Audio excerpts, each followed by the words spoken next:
lot of people don't make it in real estate because they get into it thinking it's an easy business. It's an incredibly misunderstood business, and it does get a very bad rap. Some of it well-deserved, but for the most part, people think real estate is this part-time gig you can jump in and out of and make $100,000 a year, and it's not. Like it is very challenging to be an effective deal maker and real estate agent, and the amount of time that you work that you don't get compensated for is staggering. The system's broken. Politics, education, religion, medicine, nothing, and I mean nothing, is what it appears. I can help people. So either get solutions or get off the team. The whole script that I've been writing in my head as you've been talking is just not airable stuff. Why? So, because I can't stand you. I can't stand everything about you. I can't stand how you've hijacked the Knicks thing and turned it into your fucking Puerto Rican Pride Day. Can't handle it. Can't handle it. I think you actually appreciate it. Yeah, I do appreciate it. I do. But what's wrong with hijacking the Knicks thing and the Puerto Rico thing? Nah, just you and your fucking videos with pasty white, but I am Puerto Rican. I swear I am. I swear. You know, my dad, fucking old grump that he is, he called me right after I posted the video. He's like, "Hey, I got a bone to pick with you." I was like, "What do you mean?" He's like, "That whole video you're talking about being Puerto Rican. Well, you not once do you mention that you're Irish." I said, "Dad, that was the point of the video was about the song that went viral." He's like, "Yeah, so what about your Irish heritage?" I'm like, "You're not getting the whole concept." He's like, "Well, maybe you should let people know you're McGinn. Thank you very much." I'm like, everyone always has something to say. No one could ever just be happy and be like, "Oh, look at McGinn making a fucking idiot of himself," for everybody to either get a laugh or just fucking shit on him. I was happy that you were making a fucking idiot of yourself. That brought me great joy. I had enough joy for everybody else that's watching the videos. Yeah. But like, even me making these stupid videos, like, it's always something I wanted to explore. But at the same time, I was always like, I cared too much what people would say. "Oh, look at him making an idiot of himself. Well, he thinks he's funny. He's not funny." And it's very telling from what I'm seeing just from a few days of posting content. And even the first video I posted, I have a group chat with my buddies. And one of my buddies wrote in the group chat and sent the link. And he's like, "Oh, look at McGinn trying to be an influencer or a content creator or whatever." I was like, "Yeah, just having fun with it." But what I noticed is he sent it in the group chat and didn't even like the post. Didn't even show support on social media for a brand that is in infancy stages, but something that I'm looking to build and grow upon and just keep on being stupid. And because that's natural to me. But it's very just telling and not even upsetting, but the reason I care even less about what people are saying, because the people that I think are close to me aren't showing support, but the people who I don't even fucking know in Ohio or wherever they are liking the video. Someone commented saying, "Oh, you're such a good father," with me and Dom doing the dance or whatever. And I'm like, I'm bringing light to someone's day out there, but the people that I know personally are making a joke of it. And I can care less. Right? You sure? Positive. Well, good question. Because in my head, still thinking like, "Oh, I wonder what the people are fucking saying." But I combat that with, I don't give a fuck. I'm going to post it anyway. Because some people are taking a liking to it. Maybe some people are not. Maybe that's why they're not liking the video. Or maybe they just don't really give a shit. But yeah, I always told you what's my why or my purpose is to just be a great father to my kids. And now I'm going on social media, not showcasing that I'm a good father, but telling the stories of the interactions that I have with my kids. And it's bringing light to people's day. Is it bringing light to your day? 100%. That's where it stops. Truly. You can't create content for other people because then you're putting on the mask for other people. If it makes you feel good, do it. Bonus, I get to make fun of you. Well, you don't need me to create content. No, but it helps. It does help. Go ahead. No, I'm just. I want to hear. What was the first video that you came across, if you remember? I don't know. They all felt the same to me with the fucking stupid song and you dancing around and acting like a moron. It was all the same stuff. You could thank Pete, by the way, for that fucking song. Thanks, Pete. Because I didn't even hear about the song. And then he's like, you heard the viral Puerto Rico song? I said, no, what are you talking about? Said, it was that simple. Pete, mental note of the next viral song that you give to Mike. And now it's my song. Your song. My song. It's my anthem. Good. It really is all that matters. Because you'll go crazy trying to be everything to everyone. Fuck them. Be you. And is that your overall, not your overall, but is that a big message that you're trying to get across for people with the Academy and what you're talking about on a daily basis? I don't know if it's a big message. It's just what's working for me. I just don't care. I don't care. I'm going to be me, and that's good enough because I'm good enough. Is it dangerous not to care, though? Why? Why would it be dangerous? It's far more dangerous to care. Far more. So think about random Joe Schmo making similar videos to me. And you remember when like Facebook first came out and Instagram, everything was always, well, be careful what you post because when you go to apply for a job, they're going to do their background checks and their research on you. Now, let's say people are making videos like I'm making where it's very stupid. I'm entertaining the niche that I'm falling in, but maybe an employer will come across that and be like, we're going to hire this asshole. Don't you see the trap? If it lands for you and it makes you feel good and it makes you feel happy by extension, and that is going to preclude you from getting a job where you can't be happy and you can't be you, who cares? I get that 100%. Who cares? And I agree with you, but just playing the devil's advocate. And this is where we've gone wrong, not us, just as a whole, because people or the system feels like they can confine us and not let our personality shine because no, that's bad. You can't succeed if you're trying to be personable and entertaining. And how do we put an end to it? Be authentic. How do we? There is no chance that anyone is going to make a video that does not resonate with anyone.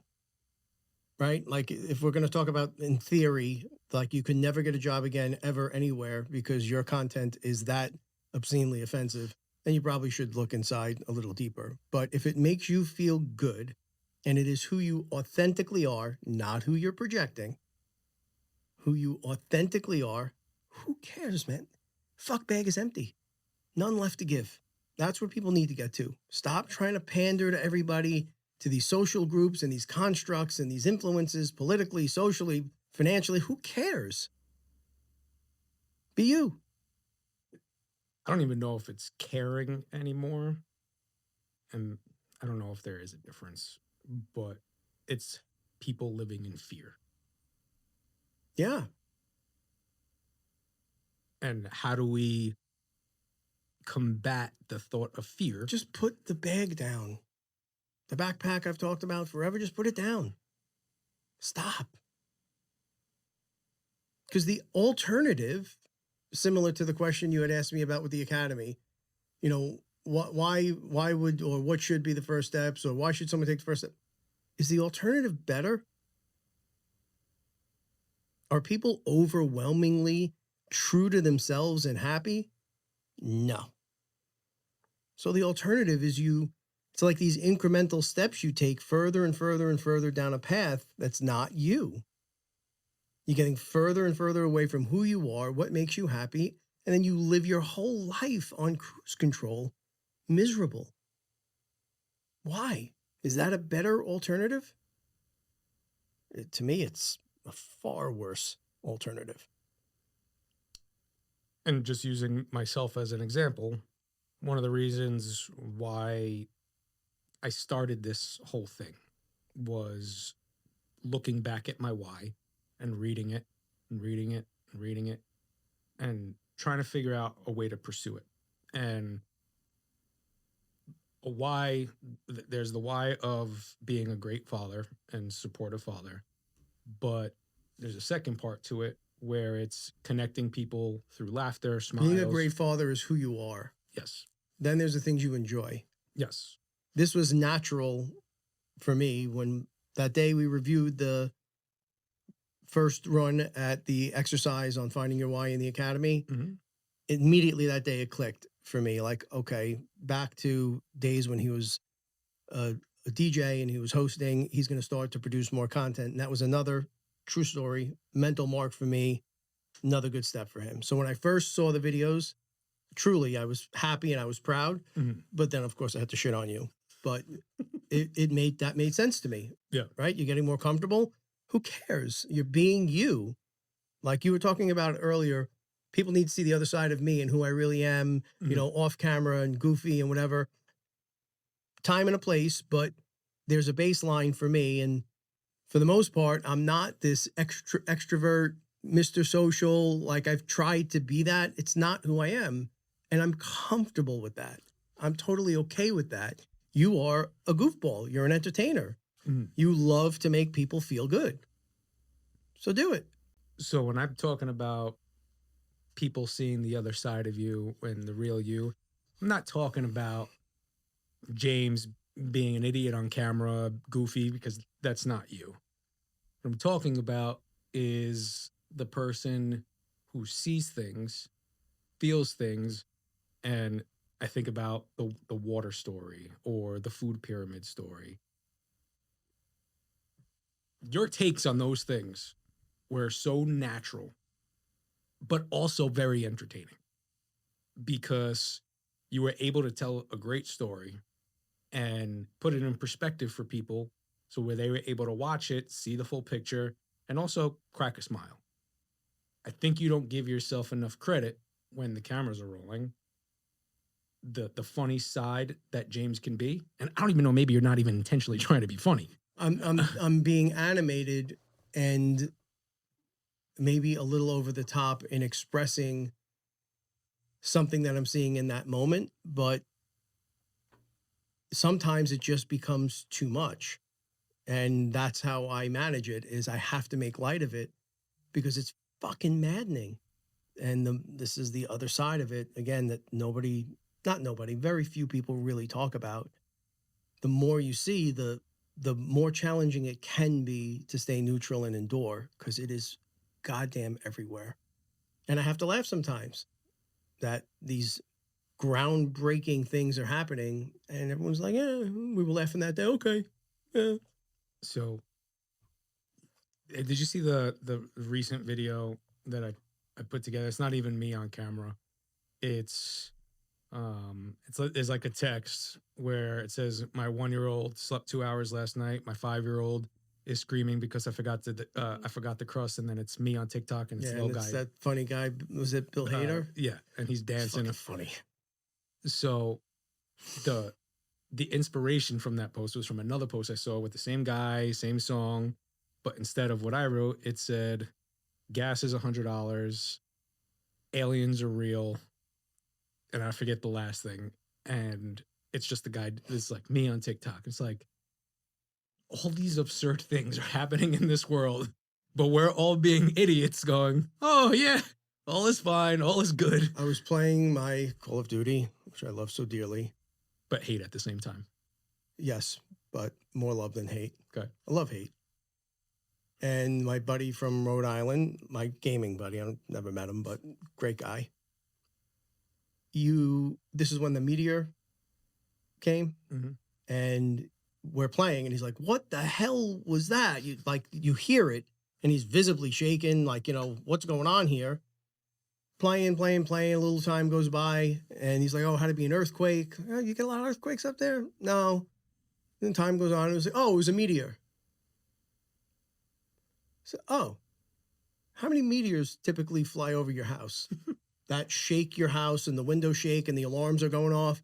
But, we're playing and he's scrolling and looking up and meteor. Okay.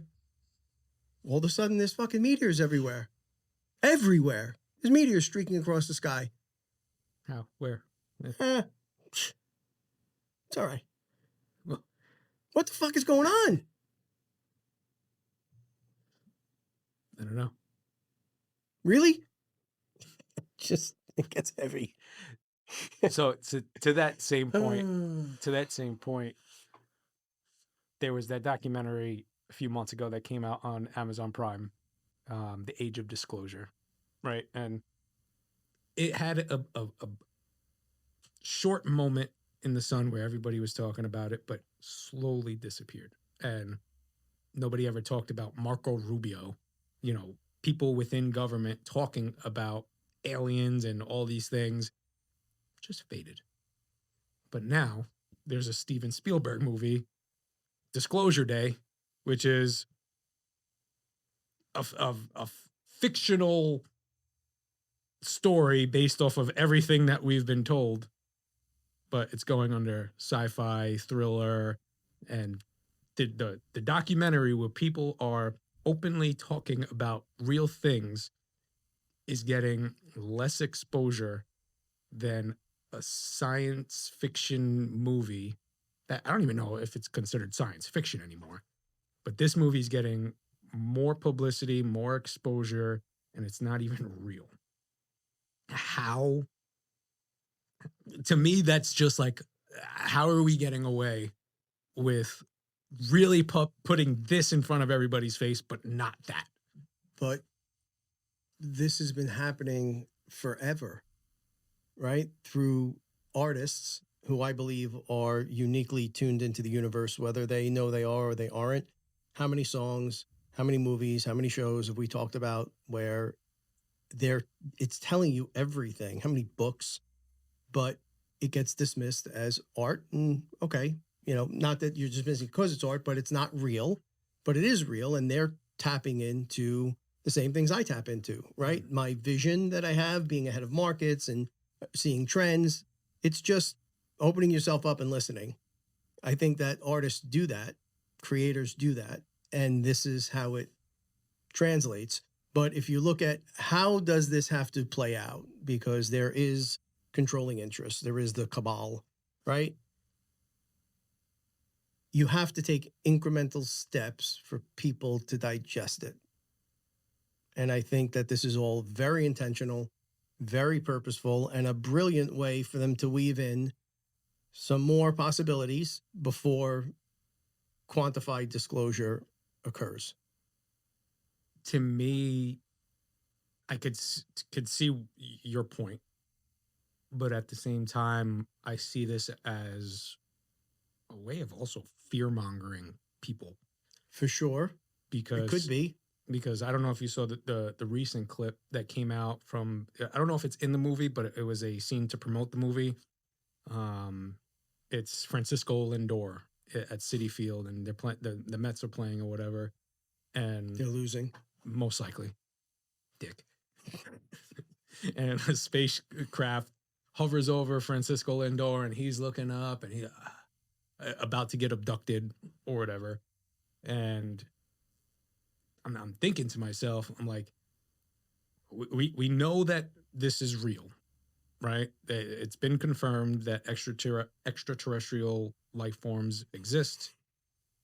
I don't want to say it's been confirmed. We know it's real, but it's been insinuated, it's been referenced, but the disclosure to this point has been limited really to craft. We know there are craft. So orbs. So with that piece of information, having a scene where people are getting abducted by alien spaceships, doesn't it make it harder to for government or whoever to bring to light, like, oh no, like this is all real, like this can happen, but it won't happen. But now it's just scenes of people getting abducted. You hear about aliens getting probed. Like, how do we get people ready for the possibility of something really coming to light without scaring them half to Well, death? again, it depends on who the messenger is and the intent of the message. Every message, right? We have to look behind what's the intent of it. So abductions have been well documented for a very, very, very, very, very long time. NDEs, near death experiences, very well documented. Almost all of them the same theme over and over and over about other things that are experienced. So for some people it's new, for some people it's not, but it depends on what the intent is behind the message. And for me, I can give you my perspective. It's the technology and these entities are so far advanced, even from what we've seen documented and verified on the releases, that if they wanted to, it's over. Mhm. And if it is ultimately over, I get to go home. Truly, I go home. Okay. That's how I feel about it. And if there was this nefarious thing outside of what we've built it in our construct on this planet to manipulate, control, and assert dominance over the masses, I think that by far and away is the bigger threat. Without a doubt. In my mind, it's a certainty. That is the bigger threat, for sure. Because of the entities that are visiting us from the infinite expanding universe in every direction at all times with billions of galaxies and universe, it's us. Really? Really? I'm with you. It wouldn't matter. It'd be over. So, like, why have fear of it? Why have anxiety over it? Really, there's not a damn thing you're going to do about it anyway. So, whatever it is, it is. And this whole religion thing, I don't get about, oh, it's going to shake religion to its core. Have you read about any of this stuff? It was some call with some of the pastors and leaders of preparing their congregations, and this is going to break from the norms. I guess because I've already broken from the norms, like everything I've read is not what I was taught anyway. But for me, there's still a creator. Jesus is documented every which way from Sunday. All of that was real. That existed. There is a creator. How naive to think we're the only thing that was created. It's preposterous. I was watching, I forgot her name. She was a comms lady for NASA and like a astrophysicist, brilliant woman on a podcast. And she was talking about trying to reduce into simple terms the enormity of the universe. And she was saying, we now have telescopes that can see millions of galaxies. Inside of every one of those galaxies are what we have going on and more. And if you took a book and imagined like the letter I, the dot on the I would be the equivalent of our sun in a book. Okay. That is the universe.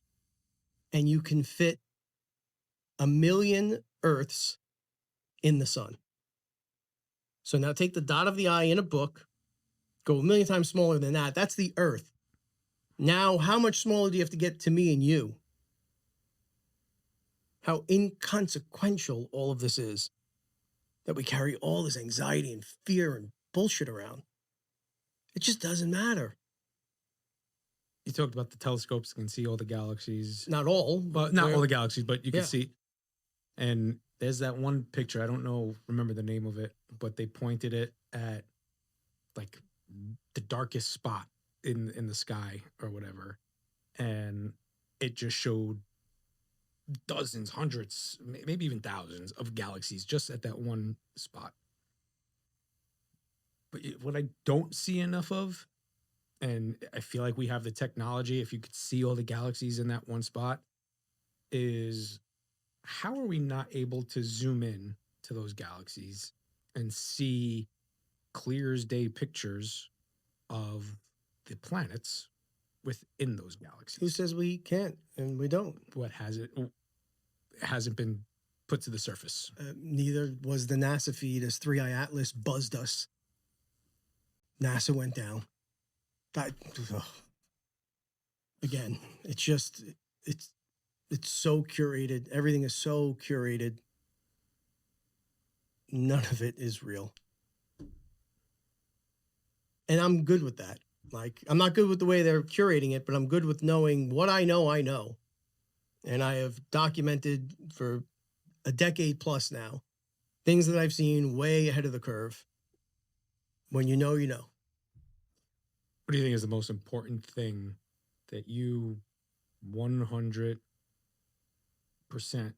are confident that it is true to the end of time? What do you think is the most important thing?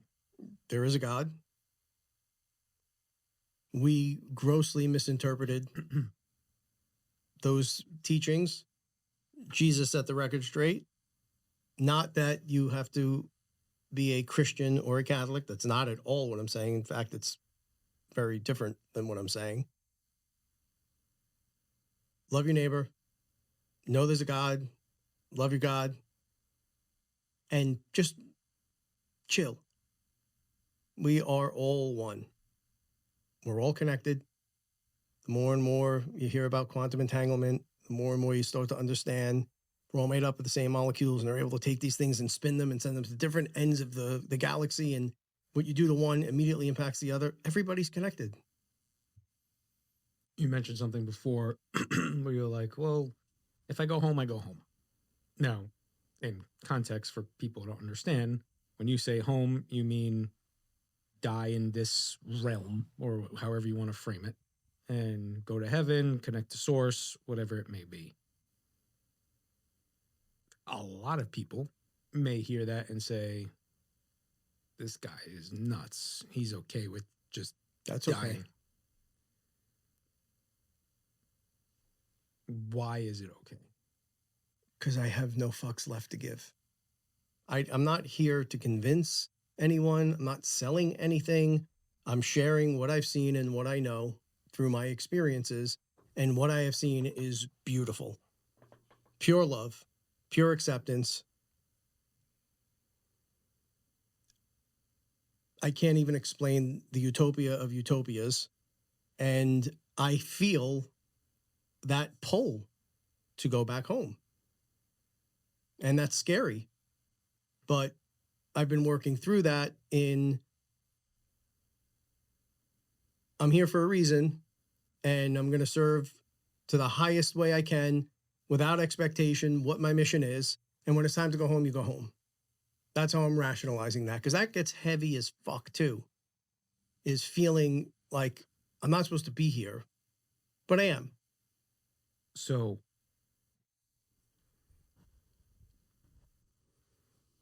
trying to not combat your thought process, but understand how you would go about it.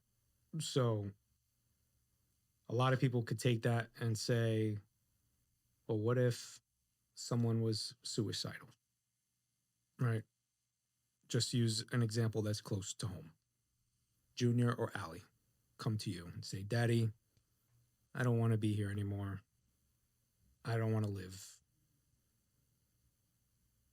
From what you're saying, maybe I'm understanding it wrong. You would say, well, then go back home. No. Explain. No. What I was just trying to explain to you with how I'm rationalizing it is I understand the pull to go back home. But I've also come to understand that I am not infinite intelligence. I have access to infinite intelligence. And that infinite intelligence has me here for a reason. Right? So you stay the course.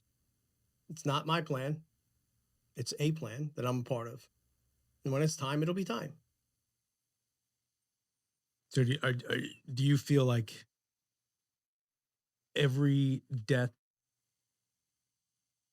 happens at the time that it's meant to happen, No, we have free will. minus suicide?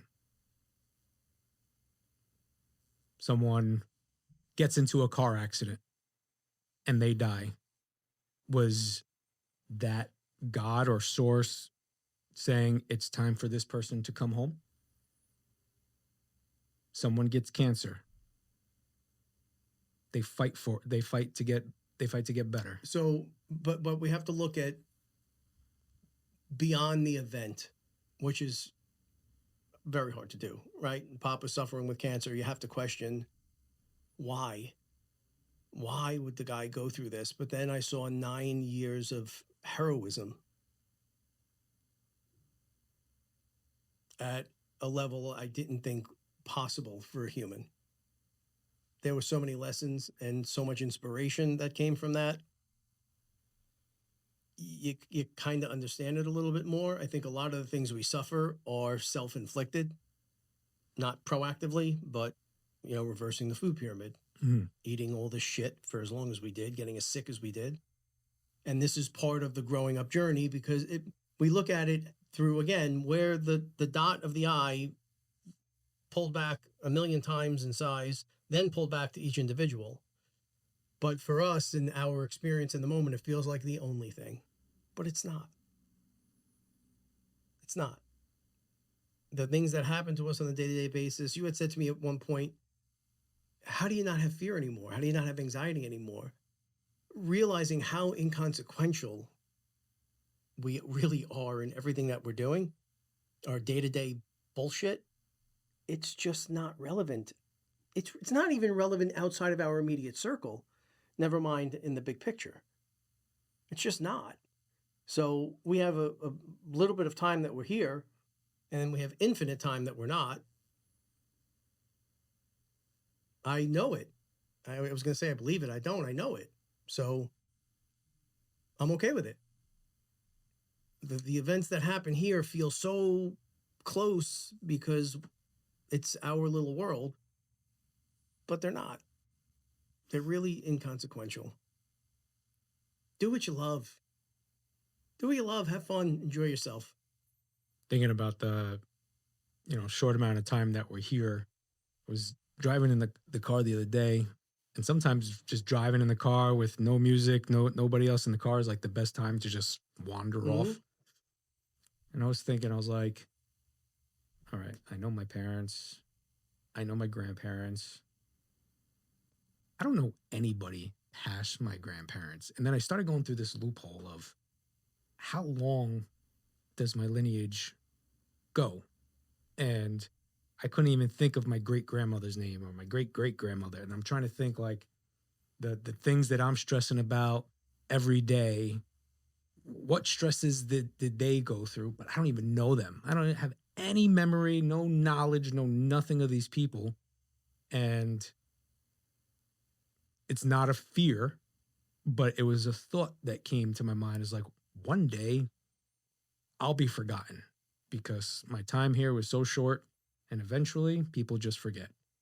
And it's not a scary thing. It's a kind of like a humbling. It's a beautiful thing. It is. It doesn't matter. The things that we think are such personal affronts and problems and issues and fears and anxiety, it doesn't matter. Even in the confines of time, the way we define it here, it still doesn't matter. The confines. It's liberating, right? But at the same time, is it important for you today to make an impact or create a legacy of the James Prindamano name? Yes. Not of the name, of what I've seen and what I've experienced. It is important for me to share it. Where it goes, it goes. What it does. But it is important for me to share it. Not because I want to leave a legacy and tied to my name. Like, what the fuck? It's letters. Like you said, I don't even know where it comes from. Right? Yeah. Where's my name come? I have no idea. That's I can go back 1-2 generations. Beyond that, I have no fucking clue. That's literally what was going on in my mind. It was like, where does the McGinn name come from? Who knows? So do I have to put my stamp on it? No. I just have to share it. Because it feels good for me.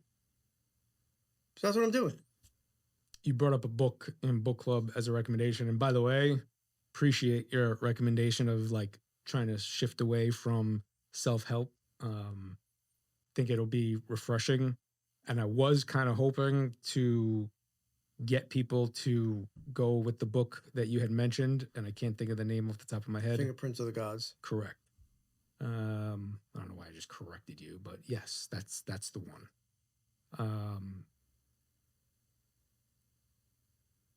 What are not some of the things, what's one of the most powerful things you've gotten from that book that you think would be important that everyone knows? It's the lesson. It's the underlying lesson. Some of the cases he makes are stronger than others, in my opinion. Some of them I feel like are irrefutable. Some of them, there's a lot of room for gray.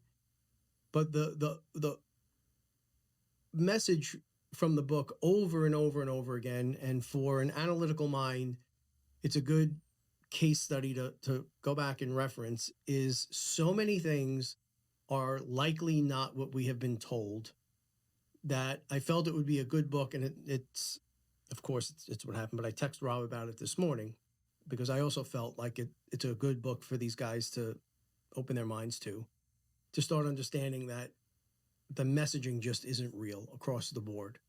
And so much of what we have been taught is not real. It's just not. And it just gives you the facts and kind of these case studies. And clearly Graham Hancock is slanted one way, but he makes some compelling cases over and over and over on historical things that are completely different than the narrative we've been told. Just completely different. Would you be able to give one of the examples that he brings to light? The Fury Reese map. It's a historical map that has been discredited that shows continents in places that they shouldn't be on a map to scale at a time that none of the tools existed to even create a map. Just to make it a quick short summary. So it's like, there's the document, and the document shows things, and as you kind of carry it forward and extrapolate, you can understand, okay, there was ice here, there wasn't ice there, these things start to line up, this shifted, that shifted, it all kind of fits. But there was no tools to even make maps back then. There was no way to do the coordinates, none of it. But here's the map, which cuts against what we've been told in our timeline with history of how we evolved and what we learned. You know, we may have talked about this or may not. 300,000 years, plus or minus, our brains have not changed at all. But for 294,000 of those years, we were caveman plus. And then just in the last 5,000 or 6,000 years, we got AI. Like, what happened at that point? What was That we went from, fucking feed me meat. yeah, stone tools and clubbing people over their heads to landing on Mars. It just nothing adds up. And that shouldn't be scary. It should be comforting. Like, okay, I'm not crazy, because none of this has felt real. Because it's not. You mentioned maps, and it's off topic, but it made me think of Antarctica. I don't know why, but That's a big focus on the map. I don't understand Antarctica, and I feel like there's just a lot of hidden truths about Antarctica. I don't want to come across as a conspiracy theorist or whatever, but you hear stories of what Antarctica really is. And do you think that there's a true reason why you're really not allowed to go there? Do I think that there's a true reason why? Is there something being hidden? That's the Well, question. we go to war, not Americans, the world, over every piece of dirt everywhere for all of recorded time, except for this one place. I think it's 27 nations or however many nations have signed on to this treaty. No bases, no exploration, nothing. Oh, that makes perfect sense. That's just what I don't understand. Perfect sense. There's this one spot that there's nothing else going on. Everyone just agreed, this place, We're we're good. gonna leave alone. This place is sacred. What? What? It's so fucking crazy. That's what I don't understand. It's just like, no, we're good. And you hear different theories of, that really being the end of the earth, or if you go past the ice wall, you find a whole new civilization. But they're releasing pictures of the pebbles in the rings of Saturn. Like fucking beautiful. Like you could pick it up. But we have nothing, nothing on it. Nothing at home. What? I don't know. What? And you make a good point, because we're always fighting over real estate, and Not that piece. there's That piece. No. there's a lot of real estate to be had. Nope. Nothing of value there. But there are scientists who are allowed to go there, and they're not allowed. And then most of them disappear in New Mexico somewhere. Right? They vanish. Oh. Going on to real estate. Speaking of real estate, I don't want to get into market rates, what have you, but maybe use you as an opportunity to give advice to people.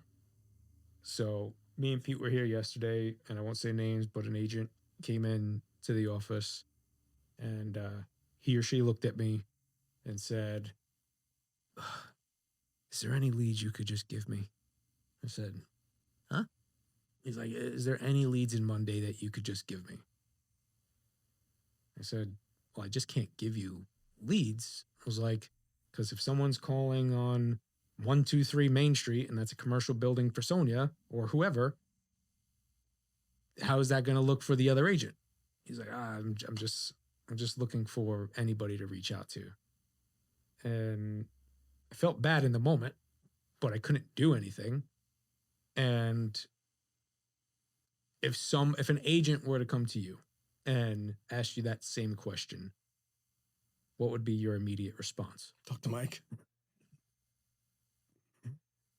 My immediate response would be to point them to the modules in the academy that go back to starting with your book and understanding that your circle of people is a great place to start. And there's a million steps that you can take. What if that approach or that answer was given sort of not in the same context, and their response was, "Oh, I don't know anybody." I don't know how to answer. You don't know anybody. Do you have a social channel? This person does have a social channel. Okay. So if you have a social channel, you certainly know people, right? Mm-hmm.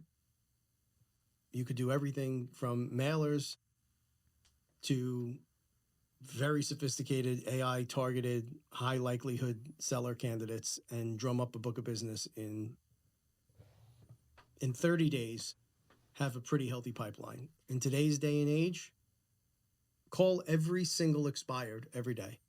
Call every FSBO every day. Those are people who are selling, and most people call FSBOs just to go after the listing. They're selling. That means they're likely buying. They're everywhere. You can go on any one of the platforms and pull up thousands of FSBOs in your area. Start calling them. Start working it. Do you think the game of real estate, where if you want it, you got to go get it, right? Because that's really what real estate is for the most part, until you build up your book and you make clients, and then they call you and you get referred or whatever. But to make it in real estate, especially on the at the jump, it's a go get it business. You need one skill set to be successful in real estate. One. Be a problem solver.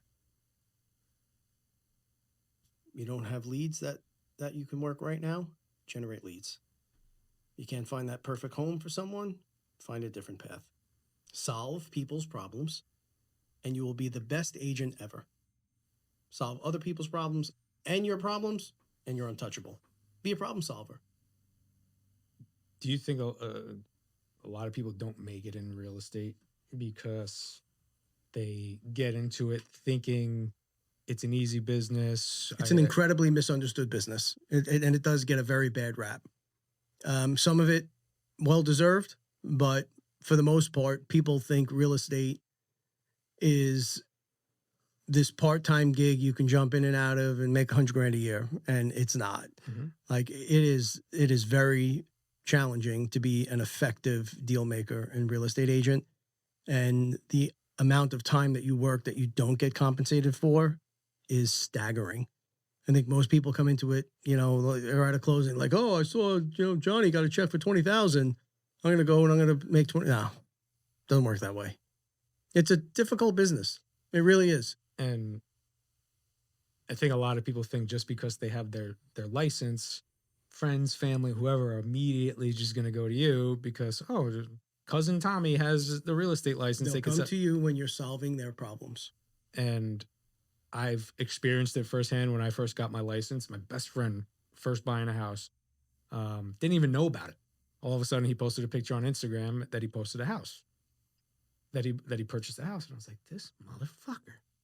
And then at first I was like, really? Like, you didn't come to me? I got my license. But at the same time, not the same time, after reflection, I was like, I wouldn't have been able to serve him properly at that point in time. Anybody that wants to jumpstart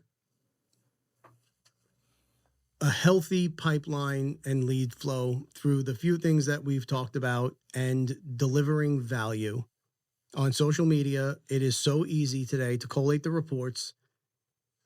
Do your homework and reverse search. What are people actually searching? I could tell you what people are searching just to shortcut that, but what are the inventories?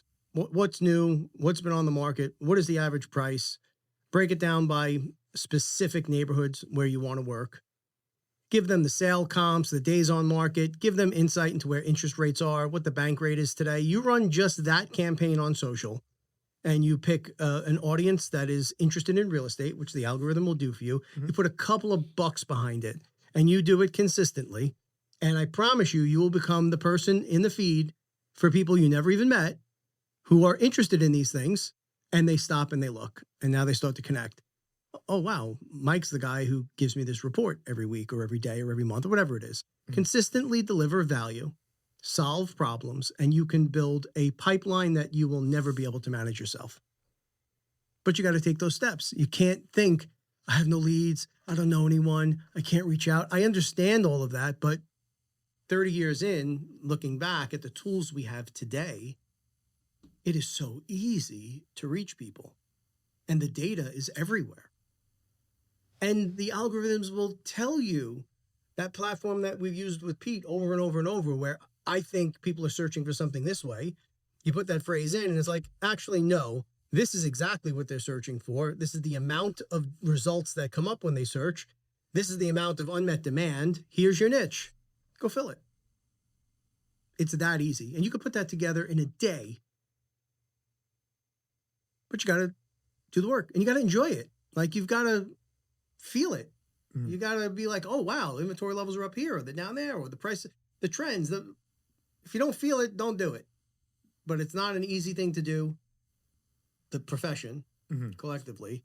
But the incremental steps to build a pipeline, it's a joke today. Do you think we didn't even have computers when I started? We had books that came out every 2 weeks. You had to go through these ridiculous books to find things that your clients may be interested in that you had on a fucking prospect card. That was during caveman. Yeah. When I started, that's what we had. There was no hot sheets. There was nothing. It was a book.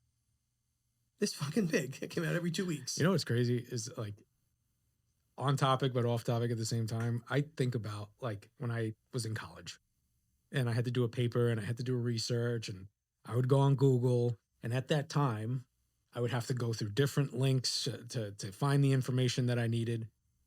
and then I would think back of maybe 10 years or 20 years prior. We had the Dewey Decimal System. Excuse me? You know what the Dewey Decimal No. System is? No. When you would go to a library, there was like this metal cabinet that had all of the material in the library on index cards, and you had to thumb through. That's how you did it, to find the book you were looking for, and then hope that the fucking dickhead that came before you actually put the book back, Returned it. where the fucking card said that it was going to be. That's how we did research. Well, that's what I'm saying. And we kind of touched it on it before with the advance of technology in such a small time frame. Yeah. It's like, I'm thinking, you know, my parents, when they were in school, they had to read the encyclopedia and, you know, search for books. Me, I had Google search, and I found it annoying to have to go through links. Now, you just ask the question and boom, it's right in front of your face. Yeah. Encyclopedia sales. Oh, sure. Salesman. Yeah. When the guy came to the house. Yeah. Get the fuck out of here. Oh, yeah. Yes. They would come, and if you had the Encyclopedia Britannica set, because it came in different volumes, that was something. So There was no other knowledge to reach. I mean, it was it. So how like Spectrum comes to my door today and says, hey, that was. They would have their little satchel, or big satchel with the books in it. And they would sit down and explain to the parents how this will make your kids smarter and it'll give you access to information and guilt you into buying it. But that was it. I can't even imagine someone coming up to my door trying to sell me an encyclopedia. That's how it was done. What is like one of the one things from like back in the day? Well, I'll ask you business wise and just personal. Like in your personal life, what did you love about? I mean, what would you consider your golden years? 80s, 90s? What do you miss about the 80s the most on your personal life and professional life? Stranger Things did a really good job capturing the essence of it, because that's what it was. It was D&D in a friend's basement. You played? Oh, yeah. Yeah. Playing and living in a complete fantasy land where, you know, of course you had the DM and they ran the campaign, but your imagination truly painted the picture, and you really did live in your imagination, and it was an escape. It was just you, the dice, and your buddies trying to come up with creative ways, you know, to have your mage hit a crit on whatever the animal was or the entity was, and like you got real creative and you problem solved and you figured things out. I think that was really a big part of my development, is thinking outside of the box of different ways to approach and problem solve.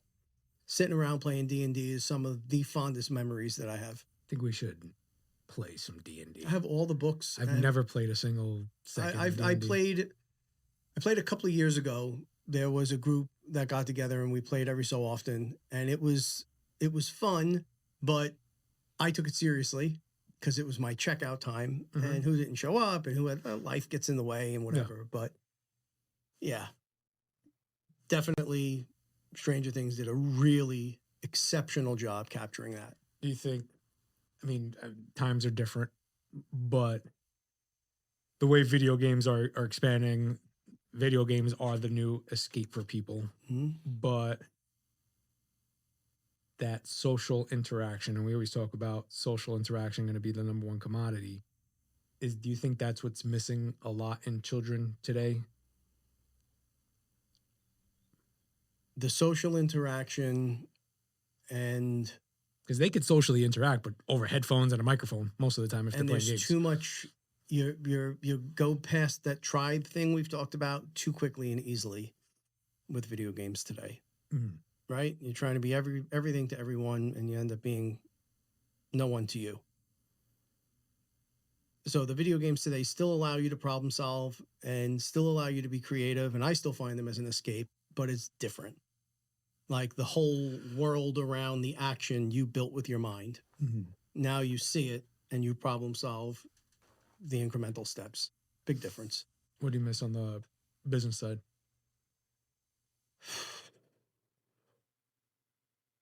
It was simpler. It which was is if I look at it by you saying it's simpler, I find how is it simpler? You didn't have access to all this you, stuff. you didn't, but you didn't have access to it, so there was no want for it. There was, Yeah. you know, there was a need for it clearly because it was created, but there was no want for it in the time, and it was a lot more straightforward. A lot less of the external voices and news reports and bullshit that you have to combat today from terrible sources, misleading people. And it was a lot more of a kind of a handshake world, a lot less litigious, far less regulation.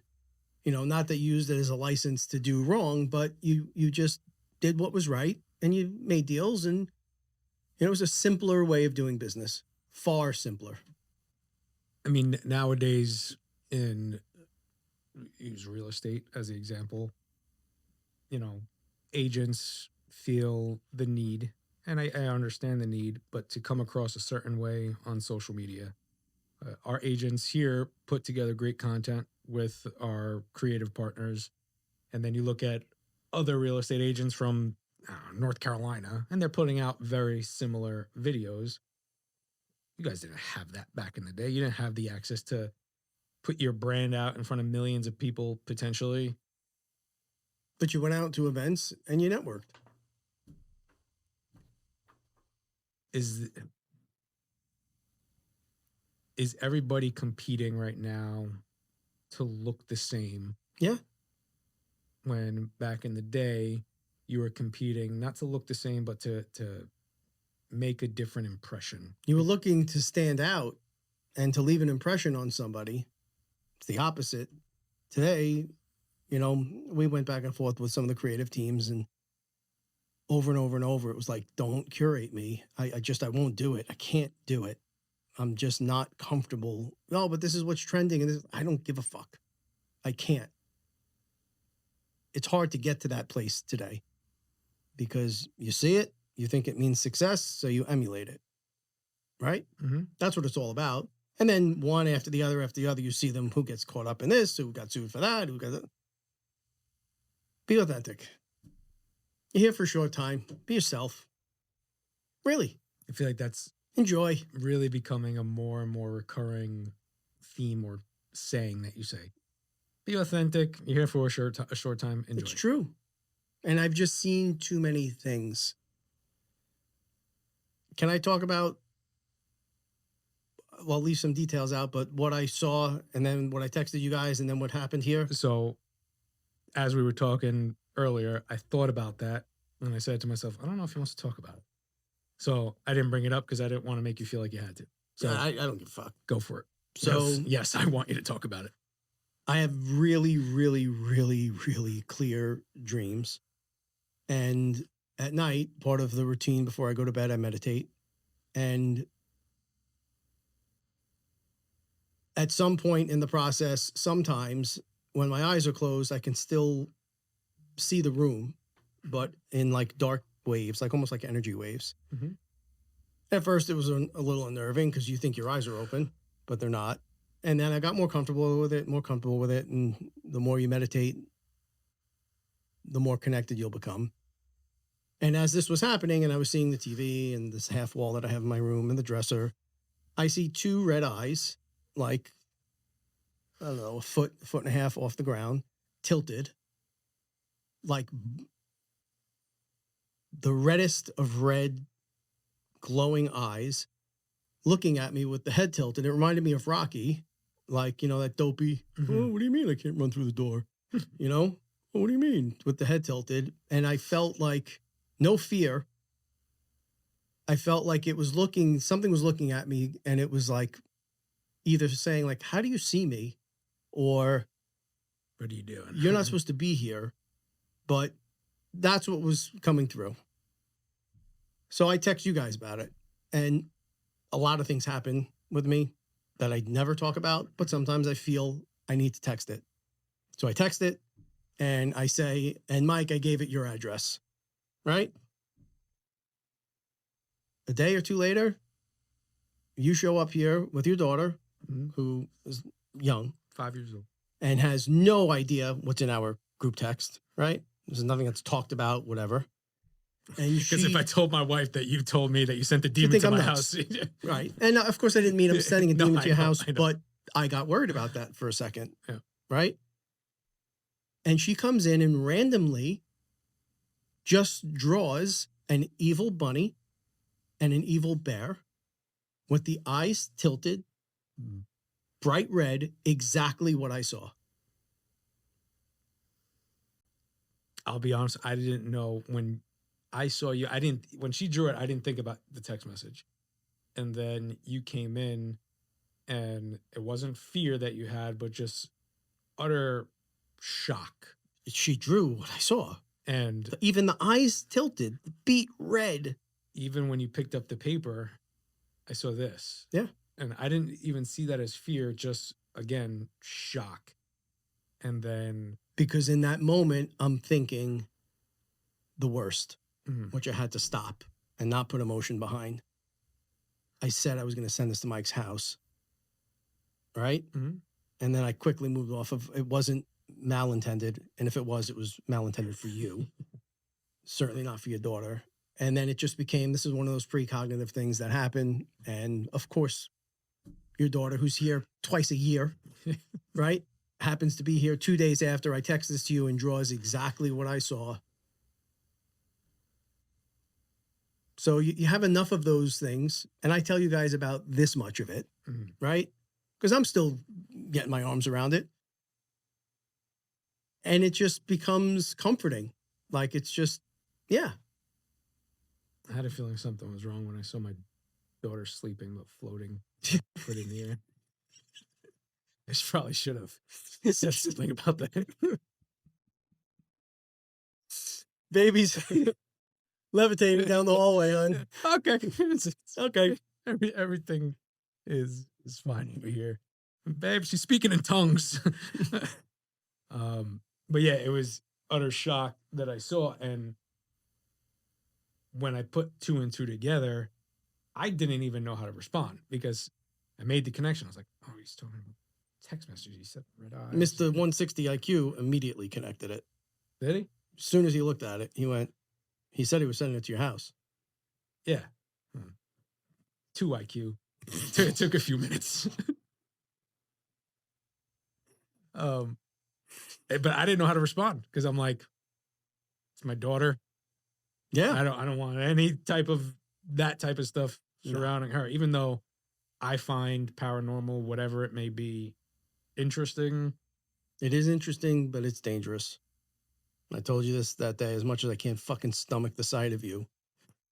Every step down those paths are opening doors that you may not know how to close. So be very, very careful with what you invite in. Very careful. Did you see the picture? I sent you the picture. Did you see it? Oh, yeah. Pete didn't see it at all. I feel like it's clear as day. It is clear as day. And then I actually drew the face behind it with the eyes. That I don't see. And I sent it to you. Oh, I saw the face behind the Reaper immediately. I don't see that. When we get off here, it got to show. I know I saw the drawing, but still I couldn't see it. I always looked at. I got to give context. I don't care. Stepsister's cousin played with a Ouija board one day. All of a sudden, waking up with scratches on her back, took that picture, shadow of Grim Reaper behind her. Now, my wife does not play around with this type of stuff whatsoever, but I've never touched a Ouija board in my life. But a part of me has always been interested. Just like, would something happen? Is someone cheating and moving the Ouija, the little thing or whatever? But I never did. And is it real Ouijas? Like, I don't know what to make of Ouija boards. Let's go back to the Graham Hancock approach to this. We see a tiny fraction of even the light spectrum that's around us every day, right? Certain lenses and certain cameras will show certain things in areas that you don't see, but we're like, oh, infrared. Okay. That makes sense now. We can't see it. So there are things all around us that our eyes don't allow you to see Mhm. unless you really, really, really pull back the onion and get centered. So of course there are these things around us. What's moving what? I don't know. I know that every step you take down that path is a potential invitation for something into your life that you probably don't want there.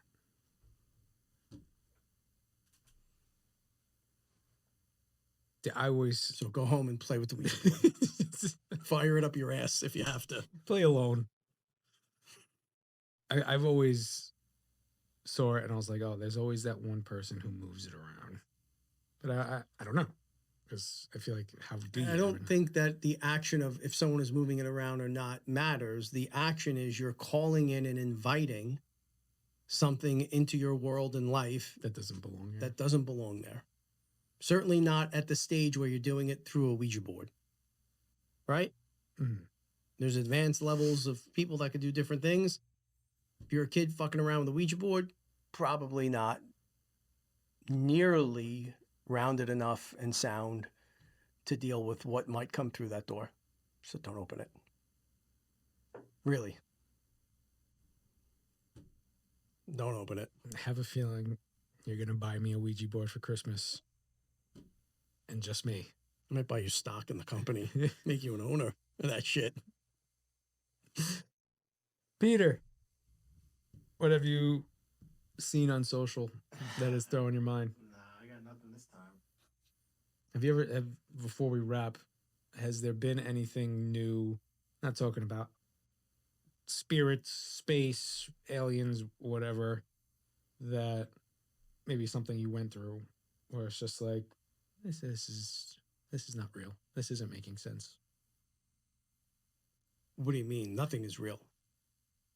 Nothing Water makes sense. water meter story, food pyramid story where you're seeing the craziness happening right in front of your eyes, but nobody else is seeing it. And maybe you haven't come across a situation recently, but They're everywhere. It's heavy. I took a beat yesterday because a few things got pretty heavy. And I've learned not to put emotion behind that stuff. Just take a beat when you have to. But it's everywhere. It's okay. Upward and onward. All right, fuck off. Yeah, fuck off.